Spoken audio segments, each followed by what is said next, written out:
فرمایا اومن کانا میتا، بلا وہ شخص جس کا دل مردہ تھا، فاحییناہ، پس ہمارا کرم ہوا اور ہم نے اس کے مردہ دل کو زندگی عطا کر دی، ہم نے اسے زندہ کر دیا، اور محض زندہ ہی نہیں کیا بلکہ وجعلنا لہ نورا، پھر ہم نے اس دل کو ایک روشن دل بنا دیا، اس کو منور کر دیا، اور خالی منور ہی نہیں کیا، آگے فرمایا یمشی بہی فی الناس، پھر اس کو قلب منور سے بڑھ کر اسے قلب منور کر دیا۔ منور اسے کہتے ہیں جو خود روشن ہو جائے، اور منور اسے کہتے ہیں جو دوسروں کو بھی روشن کرنے والا بن جائے۔ فرمایا پھر اس دل کو ہم نے نور بانٹنے والا بنا دیا، دوسرے دلوں کو بھی زندگی عطا کرنے والا، مہیا کرنے والا بنا دیا۔ تو پتہ چلا کہ کچھ دل مردہ ہوتے ہیں اور کچھ دل زندہ ہوتے ہیں، اور ایک قسم دل کی اور بھی ہے جو ان دونوں کے درمیان ہے، جس کو قلب مریض کہتے ہیں، بیمار دل۔ تو ہم دلوں پر بات کر رہے تھے، اور پچھلی نشست میں میں نے قرآن پاک کی مختلف آیات کی روشنی میں بتایا تھا کہ قرآن مردہ دل کا ذکر کیسے کرتا ہے۔ وہ میں نے بہت ساری آیات آپ کے سامنے رکھی تھی۔ جب دل مردہ ہو جائے تو پھر بندے کی آنکھیں ہوتی ہیں مگر اس کو دکھائی کوئی نہیں دیتا، اس کے کان ہوتے ہیں مگر اس کو سنائی کوئی نہیں دیتا، اس کا دل ہوتا ہے مگر دل کو سوچنے کی توفیق کوئی نہیں ہوتی۔ باری تعالیٰ نے ایسے لوگوں کا ذکر قرآن پاک میں کیا، فرمایا وَلَقَدْ زَرَعْنَا لِجَهَنَّمَ كَثِيرًا مِنَ الْجِنِّ وَالْإِنسِ لَهُمْ قُلُوبٌ لَا يَفْقَهُونَ بِهَا، فرمایا کتنے ہی ایسے لوگ ہیں جو انسانوں میں سے بھی ہیں اور جنوں میں سے بھی ہیں کہ جنہیں ہم نے جہنم کی آگ کے لیے تیار کر رکھا ہے۔ اور وہ کون ہیں؟ فرمایا لَهُمْ قُلُوبٌ، کہ جن کے دل تو ہیں، لا یفقہون بہا، مگر وہ ان دلوں سے سوچتے نہیں ہیں۔ وَلَهُمْ أَعْيُنٌ لا یبصرون بہا، کہ جن کی آنکھیں تو ہیں مگر وہ اپنی آنکھوں سے دیکھتے نہیں۔ وَلَهُمْ آذان، جن کے کان تو ہیں، لا یسمعون بہا، مگر وہ اپنے کانوں سے سنتے نہیں۔ اولئک کالانعام، فرمایا جن کو دل دیے سوچتے نہیں ہیں، آنکھیں دیں دیکھتے نہیں ہیں، کان دیے سنتے نہیں ہیں، فرمایا وہ ایسے ہی ہے انسان ہونے کے باوجود بھی کہ جیسے وہ حیوان ہیں، چوپائے ہیں۔ بل ہم اضل، خالی حیوان ہی نہیں بلکہ فرمایا وہ حیوانوں سے بھی بدتر ہیں۔ یہ وہ ہیں جن کے دل مردہ ہو جاتے ہیں۔ جب دل مردہ ہو جائے تو پھر اس کے کان بھی کام نہیں کرتے، آنکھیں کام نہیں کرتی، دل کام نہیں کرتا، ہاتھ کام نہیں کرتے، پاؤں کام نہیں کرتے، پھر اس کا پورا جسم ہی بگاڑ کا شکار ہو جاتا ہے۔ تو یہ وہ ہوتے ہیں جن کے دل مردہ ہو جاتے ہیں۔ پھر اس کے بعد اگلی قسم دل کی وہ ہے کہ جو دل مریض دل، بیمار دل کہلاتے ہیں۔ قرآن پاک کے اندر اس کے لیے بھی بہت ساری جگہوں پر ذکر آیا ہے۔ آپ اس کو نام دینا چاہیں تو آپ کہیں گے القلب السقیم، مریض دل، قلب مریض، بیمار دل۔ اب آپ آغاز میں سورہ بقرہ کو کبھی پڑھیں جہاں منافقین کی علامتوں کا بیان ہوا ہے، تو باری تعالیٰ نے ان کے لیے فرمایا فی قلوبہم مرض، فرمایا ان کے دلوں کے اندر مرض ہے، بیماری ہے۔ فزادہم اللہ مرضا، اور ان کی بدعمالیوں کے باعث باری تعالیٰ ان کی بیماری کو اور بڑھا دیتا۔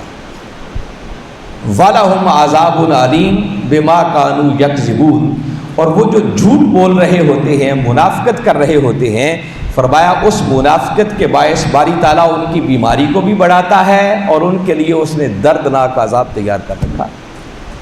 تو یہ جو فرمایا فی قلوبہم مرض، کہ ان کے دلوں کے اندر بیماری ہے، مرض ہے، تو اس کا مطلب کچھ دل ایسے بھی ہوتے ہیں جو بیمار ہوتے ہیں، جو مریض ہوتے ہیں، ان کے علاج کی ضرورت ہوتی ہے۔ پھر اسی طرح باری تعالیٰ نے سورہ مائدہ 5ویں سورت ہے اور اس کی آیت نمبر 52، اس میں ارشاد فرمایا فَتَرَى الَّذِينَ فِي قُلُوبِهِم مَرَضٌ، اے میرے محبوب مکرم صلی اللہ علیہ وسلم، آپ ایسے لوگوں کو بھی دیکھیں گے فی قلوبہم مرض، جن کے دلوں میں مرض ہے، جن کے دلوں میں بیماری ہے، یسارعون فیہم، اور وہ سب کچھ حالات و واقعات دیکھتے ہوئے بھی بڑی تیزی کرتے ہیں کہ یہود و نصارہ کے ساتھ جا کے مل جائیں گے۔ آیت کریمہ کا پس منظر شامل کر کے اس کا معنی کر رہا ہوں، یسارعون فیہم، جو ان میں جانے کی جلدی کرتے ہیں، کن میں؟ یہود و نصارہ میں۔ وہ پیچھے سے ایک مضمون آ رہا ہے، تو فرمایا ایسا کون کرتے ہیں؟ وہ جن کے دلوں میں ٹیڑھ ہے، بیماری ہے، مرض ہے، جو بیمار دل رکھتے ہیں۔ اسی طرح باری تعالیٰ نے سورہ انفال، قرآن پاک کا 8واں سورہ ہے اور اس کی آیت نمبر 49، وہاں پر ایسے دل رکھنے والے لوگوں کا جب ذکر کیا تو فرمایا اذ یقول المنافقون والذین فی قلوبہم مرض، فرمایا اے میرے محبوب مکرم اس وقت کو بھی یاد کرو جب منافقین والذین فی قلوبہم مرض، اور وہ لوگ جن کے دلوں میں بیماری تھی، وہ کہتے تھے غر ہؤلاء دینہم، کہ ان کلمہ پڑھنے والوں کو، مسلمانوں کو ان کے دین نے بڑا مغرور بنا دیا، یہ کسی کو خاطر میں نہیں لاتے، بڑے بڑے وارکوں کے لیے بھی ڈٹ جاتے ہیں۔ تو فرمایا وہ مومنوں کے بارے میں منافق کہتے تھے، اور دوسرے وہ جن کے دلوں میں کفر کی بیماری تھی، کافر لوگ کہتے تھے کہ ان مسلمانوں کو ان کے دین نے بڑا مغرور کر رکھا ہے۔ آگے باری تعالیٰ نے فرمایا وَمَن يَتَوَکَّلْ عَلَى اللَّهِ فَإِنَّ اللَّهَ عَزِیزٌ حَکِیم، فرمایا حقیقت یہ نہیں، وہ مغرور نہیں ہے، بلکہ کیا ہے کہ جو اللہ پر توکل کرتا ہے، بھروسہ کرتا ہے، تو اللہ ہر کام کے لیے پھر اس کا کفیل بن جاتا ہے، پھر اس بندے کو فکر نہیں ہوتی، پھر وہ ڈرتا نہیں ہے کسی سے، وہ ہر خوف اور غم سے پاک ہو کر حق کی خاطر ڈٹ جاتا ہے، اس میں غرور نام کی چیز نہیں ہوتی، چونکہ وہ توکل اللہ پر کر رہا ہوتا ہے، پیچھے اللہ کی مدد اور بھروسہ ہوتی ہے جو اس کے قدم میں پھر لغزش نہیں آنے دیتی۔ تو باری تعالیٰ نے ذکر کیا فی قلوبہم مرض، وہ لوگ جن کے دلوں میں مرض ہے، بیماری ہے، جو بیمار دل رکھتے ہیں۔ تو اس کا مطلب کہ کچھ دل ایسے بھی ہیں جو بیمار ہوتے ہیں۔ پھر باری تعالیٰ نے سورہ توبہ، قرآن پاک کی 9ویں سورت ہے اور اس کی آیت نمبر 125، یہاں باری تعالیٰ نے ارشاد فرمایا وَأَمَّا الَّذِينَ فِي قُلُوبِهِم مَرَضٌ فَزَادَتْهُمْ رِجْسًا إِلَىٰ رِجْسِهِمْ وَمَاتُوا وَهُمْ كَافِرُونَ، اور جن لوگوں کے دلوں میں بیماری ہے تو فرمایا ان کی بیماری کی اس صورت نے ان کی خباثت پر مزید پلیدی اور خباثت بڑھا دی ہے۔ رجسن الی رجسہم، ان کی خباثت کو اور بڑھا دیا ہے، ان کے کفر کو، ان کے نفاق کو، ان کی بیماری کو اور بڑھا دیا۔ وماتوا، حتیٰ کہ وہ اسی حالت میں مر گئے، وہم کافرون، اور وہ کافر ہی رہے۔ تو بات یہ کر رہا تھا کہ باری تعالیٰ بار بار ذکر کر رہے ہیں وَأَمَّا الَّذِينَ فِي قُلُوبِهِم مَرَضٌ، وہ لوگ جن کے دلوں میں مرض ہے، بیماری ہے۔ اس کا مطلب کہ کچھ دل تو مردہ ہوتے ہیں، کچھ دل زندہ ہوتے ہیں، مگر کچھ دل ایسے بھی ہوتے ہیں جو بیمار دل کہلاتے ہیں۔ میں اس تیسرے طبقے کی بات کر رہا ہوں، بیمار دلوں والوں۔ پھر اسی طرح باری تعالیٰ نے ایک اور مقام پر فرمایا وَإِذْ يَقُولُ الْمُنَافِقُونَ وَالَّذِينَ فِي قُلُوبِهِم مَرَضٌ مَا وَعَدَنَا اللَّهُ وَرَسُولُهُ إِلَّا غُرُورًا، اور فرمایا جب منافق لوگ والذین فی قلوبہم مرض، اور وہ لوگ جن کے دلوں میں مرض ہے، بیماری ہے، وہ کہتے ہیں ما وعدنا اللہ ورسولہ الا غرورا، وہ یہ بات کرتے ہیں جن کے دلوں میں نفاق ہے، بیماری ہے، کمزوری عقیدہ اور شک و شبہ کی بیماری تھی، وہ یہ کہنے لگے کہ ہم سے اللہ اور اس کے رسول نے صرف دھوکہ اور فریب کے لیے وعدہ کیا تھا، معاذ اللہ، استغفر اللہ، وہ اللہ کے وعدوں کو بھی پھر دھوکہ اور فریب سمجھتے۔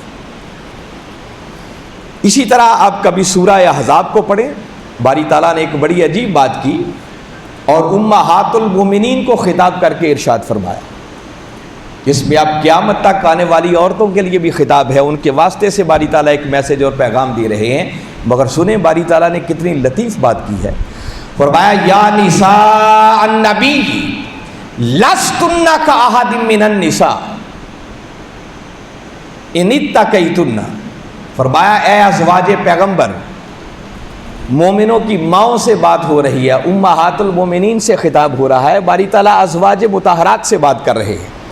اے میرے پیغمبر کی ازواج، لستن کاحد من النساء ان اتقیتن، فرمایا سن لو تم عورتوں میں سے کسی ایک کی بھی مثل نہیں ہو، تم عام عورتوں جیسی عورتیں نہیں ہو، اور اگر تم پرہیزگار رہنا چاہتی ہو تو فرمایا فلا تخضعن بالقول، تو فرمایا کبھی بات کرنے میں جب بامر مجبوری کسی غیر محرم سے بات کرنا پڑ جائے تو تمہاری بات کے اندر نرمی نہیں ہونی چاہیے، تمہارے لہجے میں نرمی نہیں ہونی چاہیے۔ کیوں؟ اگلی بات بڑی قابل غور ہے جو میں نے کہا کتنی لطیف بات باری تعالیٰ نے فرمائی اس مقام پر، فرمایا فَيَطْمَعَ الَّذِي فِي قَلْبِهِ مَرَضٌ، کہ تمہارے لہجے کی اس نرمی سے وہ شخص جس کے دل میں مرض ہے، بیماری ہے، کہیں وہ لالچ نہ کرنے لگ جائے۔ اب معلوم نہیں میری اس بات کو کتنے لوگ فالو کر رہے ہیں جو قرآن میں باری تعالیٰ نے کی ہے، اس لیے اب عورتوں کو بھی یہاں سے حکم ہے کہ جب غیر محرم سے بات کریں تو ایسے ڈھیلے نرم لہجے سے بات نہ کریں کہ بیمار دل رکھنے والا اس سے کوئی غلط معنی نکالے اور معاذ اللہ وہ لالچ کرنا شروع کرے، کوئی غلط اس کے دل میں خواہش پیدا ہوتا ہے۔ فرمایا جب غیر محرم سے عورت بات کرے تو بڑے کڑک لہجے میں اس کی بات ہونی چاہیے، اور ایسا لہجہ بھی نہیں کہ جس کے اندر بے ادبی ہو، گستاخی ہو، نہیں، وہ آپ سمجھتے ہیں، سمجھدار لوگ بیٹھے ہیں، مگر باری تعالیٰ نے کس مقام پر جا کے بات کی؟ فرمایا فَيَطْمَعَ الَّذِي فِي قَلْبِهِ مَرَضٌ، وہ شخص جس کے دل میں بیماری ہے کہیں وہ لالچ نہ کرنے لگ جائے، غلط نیت نہ آپ کے بارے میں رکھنا شروع کر دے۔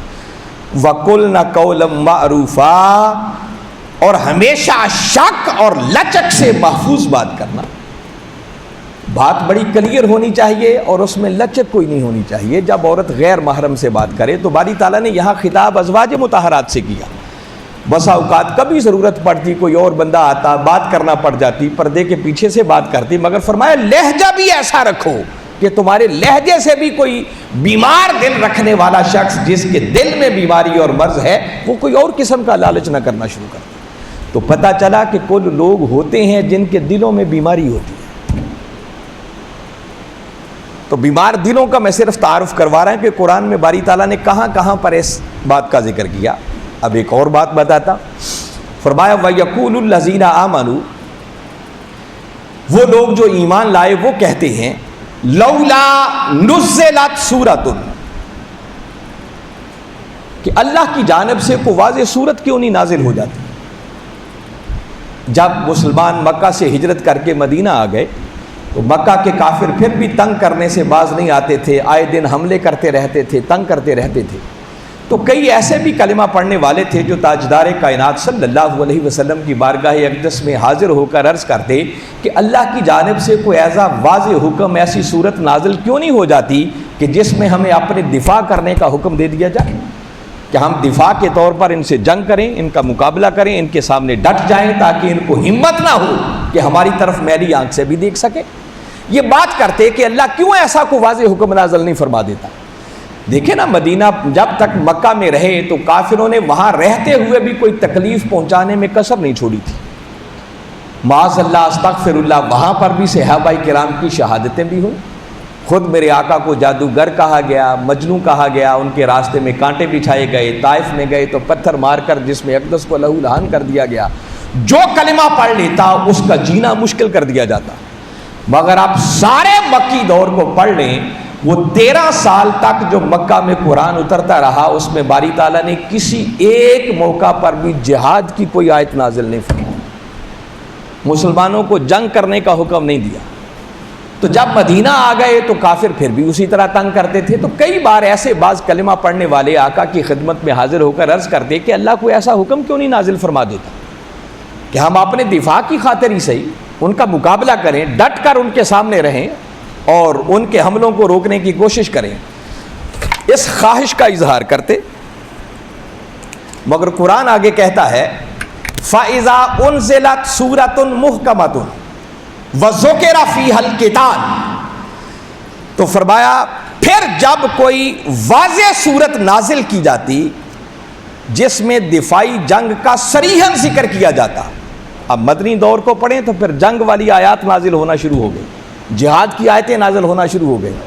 تو جب کوئی ایسی آیت اترتی جس میں بڑا واضح صریحاً جہاد کا ذکر ہوتا، اپنے دفاع کا ذکر ہوتا کہ میدان جنگ میں جاؤ، اپنا تن من دن قربان کر دو، پھر ڈٹ جاؤ دفاع کے لیے ان کے سامنے، تو فرمایا جب کوئی ایسا حکم ہوتا تو باری تعالیٰ نے فرمایا رأیت الذین، محبوب تو دیکھے گا کہ انہی لوگ جو پہلے کہتے تھے واضح حکم کیوں نہیں نازل ہوتا، جب جہاد کا حکم آ گیا تو فرمایا وہ لوگ فی قلوبہم مرض، جن کے دلوں میں مرض ہے، جن کے دلوں میں بیماری ہے، ٹیڑھ ہے، وہ جب اس حکم کو سنتے ہیں تو ینظرون الیک نظر المغشی علیہ من الموت، تو فرمایا اس جہاد کا حکم سن کر محبوب آپ کی طرف پھر وہ اس طرح دیکھتے ہیں جیسے موت کے وقت کسی پر غشی کی کیفیت طاری ہوتی ہے.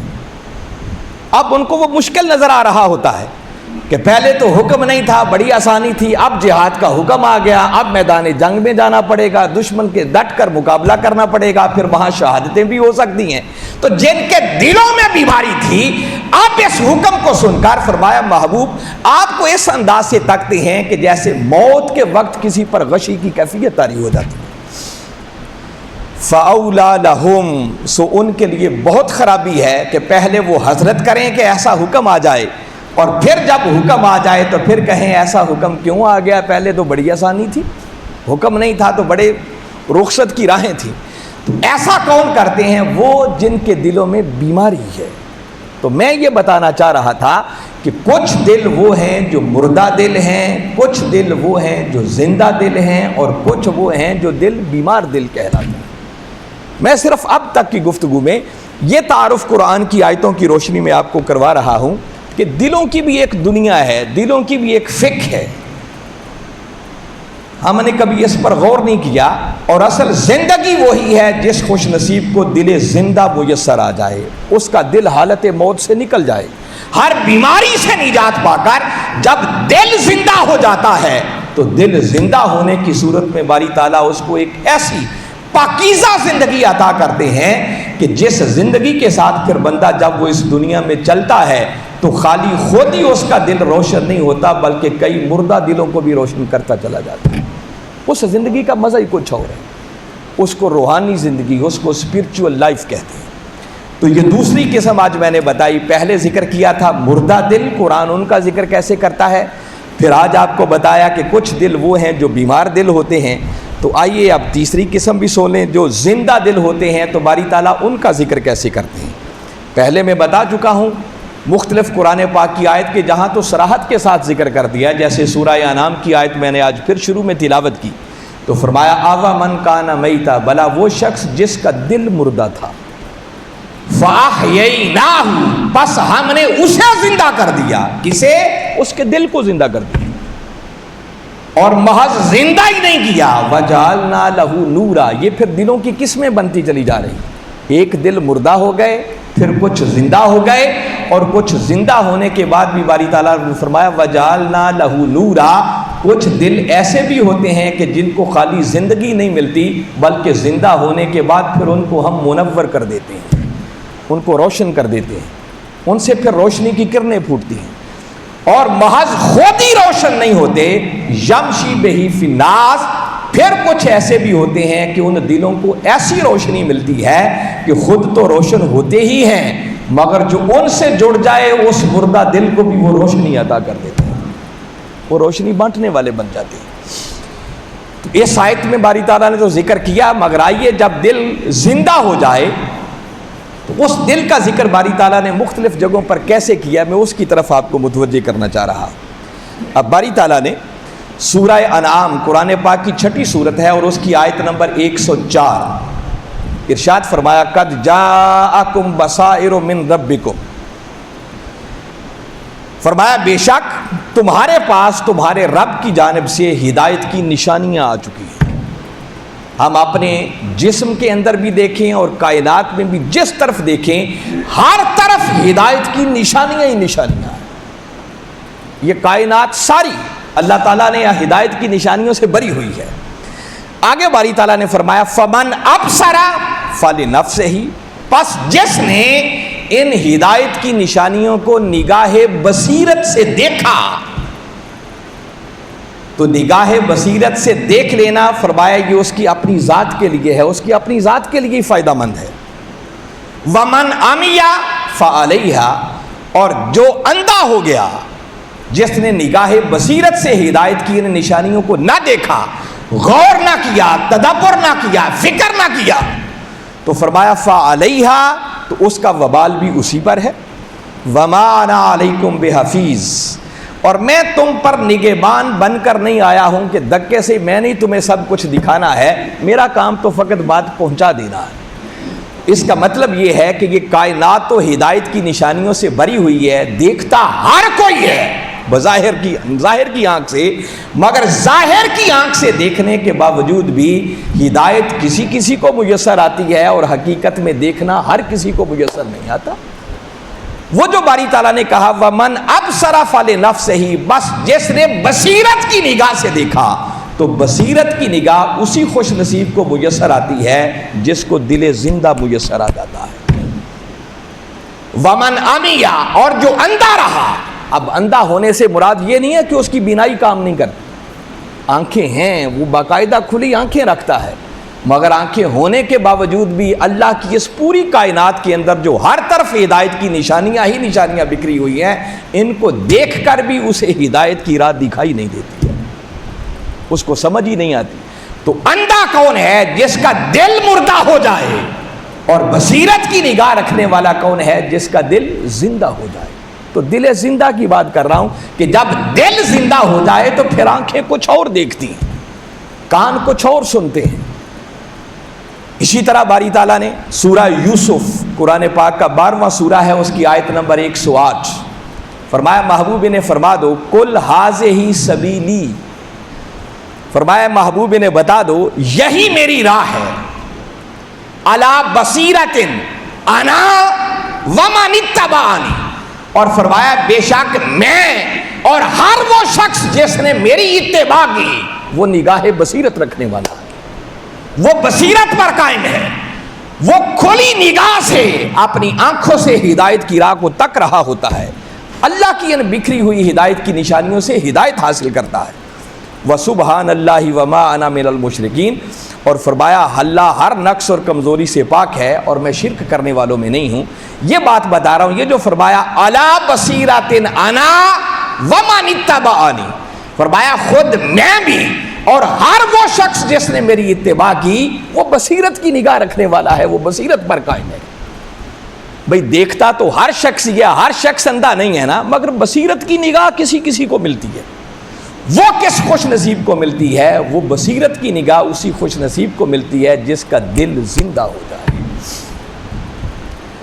دامن وقت میں چونکہ گنجائش بہت زیادہ نہیں ہے، میں صرف ایک آیت کریمہ پر اکتفا کر کے آج کی بات کو وائنڈ اپ کرتا ہوں۔ ایک اور مقام سنیے، سورہ کاف، قرآن پاک کا 50واں سورہ ہے، اور اس کی آیت نمبر 37 کو پڑھیے۔ باری تعالیٰ نے فرمایا ان فی ذلک لذکریٰ، بے شک اس میں یقیناً انتباہ ہے اور تذکر ہے، کس کے لیے؟ لمن کان لہ قلب، ہر اس شخص کے لیے جس کے لیے دل ہے۔ اب بڑی قابل غور بات ہے کہ کوئی شخص اس جہان کے اندر دل کے بغیر بھی ہے؟ دل تو ہر کسی کا ہے، ہر کسی کا دل پمپ کرتا ہے تو وہ تبھی زندہ ہے نا، خون کی گردش چل رہی ہے۔ مگر باری تعالیٰ فرما رہے ہیں کہ یہ جو کائنات کے اندر ہدایت کی نشانیاں بکھری ہوئی ہیں، بندے کے اپنے اندر بھی، چاروں طرف بھی، تو فرمایا ان کے اندر بندے کے لیے ہدایت اس کے لیے ہے لمن کان لہ قلب، جس کے لیے دل ہے۔ اس کا مطلب یہ دل خالی پمپ کرنے والا دل نہیں ہے، بلکہ اس دل کے پیچھے کوئی اور دل بھی ہے، اور جس دل کا ذکر باری تعالیٰ کر رہے ہیں یہ وہ دل ہے جو دل زندہ دل کہلاتا ہے۔ میں زندہ دلوں کی بات کر رہا ہوں۔ پھر جب جس کو دل نصیب ہو جائے تو او القسمہ، فرمایا پھر وہ کان لگا کر سنتا ہے، اسے حق سنائی دیتا ہے۔ وَهُوَ شہید، آنکھیں یہی ہوتی ہیں مگر وہ اللہ کی قدرت کے نظارے تک رہا ہوتا ہے، پھر وہ شہید بن جاتا ہے، دیکھ رہا ہوتا ہے، تک رہا ہوتا ہے۔ اللہ اللہ کے حسن مطلق کے جلوے پا رہا ہوتا ہے. یہ جو باری تعالیٰ نے فرمایا کہ وہ جس کے لیے دل ہے، ہدایت اسی کے لیے ہے، بصیرت اسی کو میسر آتی ہے، تو یہ عام دل کی بات نہیں ہو رہی، بلکہ یہ وہ دل ہے جسے دل زندہ کہا جاتا ہے. القلب الحی، جس خوش نصیب کو زندہ دل میسر آ جاتا ہے. اب چونکہ بات میں اینڈ کر رہا ہوں، انشاءاللہ اگلی نشستوں میں پھر ہم بات کریں گے کہ دل زندہ کیسے ہوتا ہے، بیماریوں سے نجات کیسے پاتا ہے، وہ موت کی وادی سے نکلتا کیسے ہے. مگر آج مختصراً جس بات پر ختم کرنا چاہ رہا ہوں، کسی شخص نے کسی عارف سے پوچھا، اللہ والے سے پوچھا کہ بھئی دل زندہ کیسے ہوتا ہے. اس اللہ والے نے جواب دیا کہ ہاں یہ دل زندہ ہوتا ہے، حضوری والا بن جاتا ہے. کب؟ اذا نزل فیہ الحق، فرمایا دل زندہ تب ہوتا ہے جب اس دل کے اندر حق کا، اللہ کا نزول ہوتا ہے. اس نے پلٹ کر پھر پوچھا دل میں حق کب آتا ہے؟ اللہ نزول کب کرتا ہے؟ اس اللہ والے نے پھر جواب دیا اذا ارتحل عنہ ما دون الحق، فرمایا جب اللہ کا ہر غیر دل سے نکل جائے تو وہ مولا پھر اس دل میں نزول کرتا ہے. اور جب مولا دل میں نزول کرتا ہے تو پھر مردہ دلوں کو زندگی ملتی ہے، پھر دلوں کو روشنی ملتی ہے. بندہ چلتا تو فرش پر ہے، مگر اس کا فرش پر چلنا بھی حقیقت میں دل عرش پر ہوتا ہے. اب یہ جملہ تو ہم سنتے ہیں نا کہ بندہ فرشی ہو کر بھی عرشی ہو جاتا ہے، وہ رہتا زمین پر ہے مگر دل عرش پر ہوتا ہے. تو عرش پر کیسے ہو جاتا ہے؟ ہوتا کیا ہے کہ جب اللہ اس بندے کے دل میں نزول کرتا ہے اور ہر اللہ کے غیر سے اس کا دل خالی ہو جاتا ہے اور وہ نہاں خانہ دل میں نزول کرتا ہے، تو گویا بندے کا دل پھر اللہ کا عرش بن جاتا ہے. القلب المؤمن عرش اللہ، کہ مومن کا قلب اور مومن کا دل پھر اللہ کا عرش بن جاتا ہے. تو بندہ چلتا زمین پر ہے مگر اس کا دل چونکہ اللہ کا عرش بن جاتا ہے تو وہ فرشی ہو کر بھی عرشی بن جاتا ہے. اللہ نزول کرتا ہے اس دل کے اندر، پھر اس دل کو زندگی ملتی ہے. مگر یہ کب ہوتا ہے؟ جب اللہ کا ہر غیر دل سے نکل جاتا ہے. حضور شیخ الاسلام کبھی کبھی یہ شعر پڑھا کرتے ہیں نا کہ ہر تمنا دل سے رخصت ہو گئی، ہر تمنا دل سے رخصت ہو گئی، اب تو آجا اب تو خلوت ہو گئی. جب نہاں خانہ دل اللہ کے ہر غیر سے خالی ہو جاتا ہے تو پھر وہ مولا بندے کے دل میں نزول کرتا ہے. جب وہ نزول کرتا ہے پھر دل کو زندگی ملتی ہے. جب دل زندہ ہو جاتا ہے تو آنکھیں یہی ہوتی ہیں، مگر ان آنکھوں کے ہوتے ہوئے پھر بندہ کچھ اور دیکھتا ہے. کان اس کے یہی ہوتے ہیں مگر سنائی کچھ اور دیتا ہے، پھر حق سنائی دینے لگتا ہے، اس بندے کو حق دکھائی دینے لگتا ہے، پھر وہ حق کی طرف چلتا ہے، حق میں چلتا ہے اور ایسی زندگی ملتی ہے کہ پھر وہ ایسا روشن دل بن جاتا ہے کہ کئی مردہ دلوں کو اور تاریکی میں ڈوبے ہوئے دلوں کو بھی روشنی عطا کرنے والا بن جاتا ہے. خدا کرے یہ باتیں میں آپ کے سامنے اس لیے کرتا ہوں کہ شاید ان ٹوٹی پھوٹی باتوں کو سن کر کوئی اس زندگی کی طرف بھی آ جائے اور آپ کے صدقے اللہ مجھ پر بھی کرم کر دے اور ہم سارے اس راہ کے مسافر بن جائیں.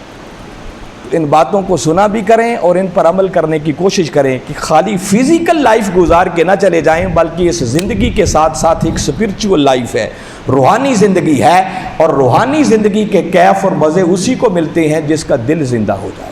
اللہ کی بارگاہ میں دعا ہے کہ باری تعالیٰ صحیح معنوں میں ان چیزوں کو سمجھ کر ہمیں اپنے دلوں کو زندہ کرنے کی توفیق عطا فرمائے، تاکہ فزیکل لائف کے ساتھ ساتھ اسپرچول لائف کے بھی کچھ ہم انجوائے کریں اور اس کی لذتیں بھی حاصل کریں. وما علینا الا البلاغ.